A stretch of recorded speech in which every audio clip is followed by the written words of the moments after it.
नमो नारायण, जय महाकाल, जय माँ बगलामुखी। सभी मेरे दर्शकों का बहुत बहुत स्वागत है। आई होप आप लोग अच्छे होंगे। और मैं क्षमा चाहता हूँ कि कल मेरी वजह से आप लोगों को एक वीडियो में मैं सही से अपनी बात नहीं रख पाया। इसी के लिए मैंने फिर से उस वीडियो को दोबारा से बनाया था। और जैसा कि मैंने आपसे वादा किया था कि मैं अपने फेस के साथ ही आपके सामने अपनी बात को रख पाऊँगा।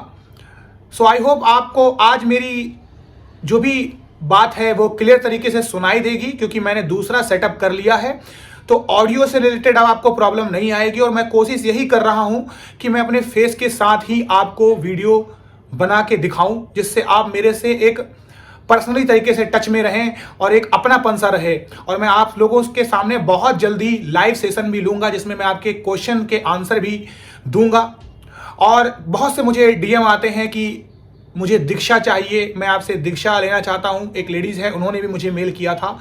और मैं पूरी कोशिश कर रहा हूं कि आगे आने वाले समय में बहुत जल्द ही आपको मैं दीक्षा देना स्टार्ट करूंगा। और बहुत से लोग मुझसे ऐसी सामग्रियां भी ले सकते हैं जो आपको मैं अच्छे तरीके से सब कुछ सिद्ध करके ही दूंगा।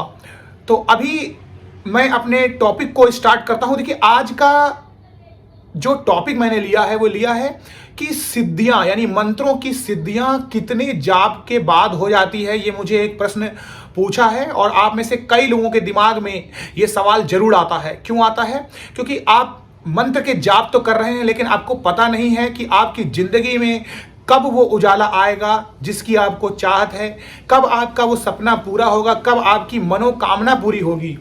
तो देखिए, इस भाग को मैंने दो भागों में बांटा है। पहला भाग ये कहता है कि अगर आपके कर्म बहुत ज्यादा पिछले के खराब हैं, तो जब तक आप इसको भोग नहीं लेते हैं, तो आप कितने भी मंत्र जाप कर लें, तब तक आपका ये बुरा दौर नहीं गुजरेगा। और इससे कोई भी नहीं बच सकता, कोई मतलब कोई भी नहीं, स्वयं भगवान भी नहीं बच पाए।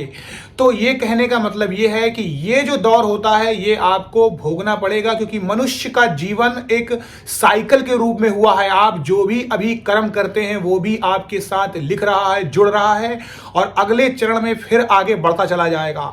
तो ये चीज जान लीजिए कि ये जो कर्म होते हैं आपका पीछा नहीं छोड़ते हैं। इसीलिए कुछ लोग बहुत जो परेशान होते हैं वो लोग भगवान को कोसने लग जाते हैं, और कुछ लोग ऐसे भी होते हैं जो बुरे बुरे कर्म करते हैं और अच्छा अच्छा भोग रहे होते हैं। तो बस उनमें यही डिफरेंस है कि उनके पिछले जन्म के अच्छे कर्म वो इस बार भोग रहे हैं। तो कोशिश ये करना चाहिए कि इतनी लाख योनियों के बाद जो हमें ये जो अपना जन्म मिला है, हम ये सनातन धर्म संस्कृति में पैदा हुए हैं, इसका हम भरपूर फायदा उठाएं, अच्छे अच्छे कर्म करें, ताकि अच्छी चीजें ही डिक्शनरी में लिखी जाएं। तो जब आपके बुरे कर्म कट जाएंगे तब आपका ये समय खत्म हो जाएगा। अब बात करते हैं कि मंत्र जो ये सिद्ध होते हैं कितने लाख के बाद होते हैं। देखिए, जितने अक्षर का मंत्र होगा, लेट से अगर आप सिर्फ नमः शिवाय का नाम लेते हैं तो 5 अक्षर का मंत्र है, तो 5 लाख पे ये सिद्ध होता है। लेकिन पूर्ण सिद्धि के लिए आपको फिर से इसके इतने ही जाप करने होंगे इंटू 5, तब ये और सिद्ध हो जाता है।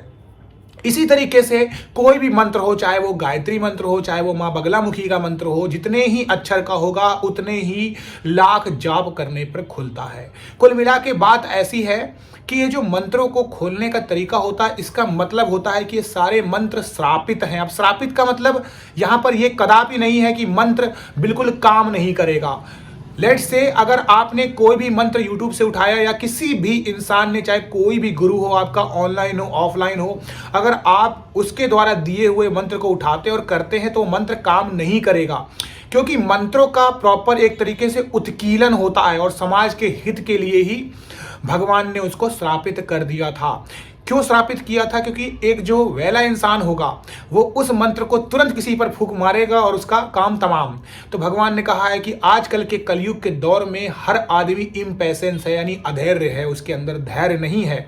तो कोई भी इंसान के पास इतना समय नहीं है कि वो इतने लाख जाप करे। अब जो इतने लाख जाप करेगा तो उसको पहले ही बुद्धि आ जाएगी कि मैं गलत कर रहा हूँ। इसी दिमाग से ये चीज़ भविष्य को हिसाब से ही बनाई गई थी, क्योंकि जो भी इंसान 5 लाख का जाप करेगा उसके ऑटोमेटिक ही सारे चक्र सही होने लग जाएंगे। फिर उसको समझ में आ जाए कि जो मैं करने वाला हूँ वो गलत है। तो यही मेरा इस वीडियो को बनाने का मकसद था, और अगर मेरी आवाज़ आपको क्लियर आ रही हो तो आगे से मैं ऐसे ही वीडियो आपको बनाऊंगा और अच्छा इसको इम्प्रूव करने की मैं कोशिश करूंगा। आई होप आपको आज प्रॉब्लम नहीं आ रही होगी। अभी मैं अपनी इस बात को समाप्त करता हूं, और तरीका यही है कि जी देखिए, मंत्र को सिद्ध करने के लिए आपको बीज मंत्र का जाप उतना ही करना चाहिए जितना उसका अक्षर हो, जितने अक्षर का है उतने लाख जाप। और जाप का तरीका यही होता है कि जैसे अगर आपने 5 लाख जाप करना है तो छोटे छोटे अनुष्ठान करिए। पहले 1,25,000 का संकल्प लीजिए, उसके अर्पण तर्पण मार्जन ब्राह्मण भोज हवन सब कर डालिए, फिर 1,25,000 का लीजिए। क्योंकि शक्तियां और सिद्धियां पाने के लिए हमेशा अपने आप को तोलना चाहिए, अपने धैर्य की पराकाष्ठा को तोलना चाहिए, धीरे धीरे अपने आप को टॉर्चर करना चाहिए। टॉर्चर करने का यहाँ मतलब यही है कि ये नहीं कि आपने कभी पूजा पाठ नहीं की, किसी को देख के आप डायरेक्ट 5 लाख मंत्र का सोचते हैं कि एक बार में कर लें। कभी कभी मुझे हंसी आती है, जब मैं ऐसे वीडियो बनाता था शुरू में भी, तो मुझसे लोग कहते थे कि अगर मैं एक दिन में ही 5 लाख कर डालूं।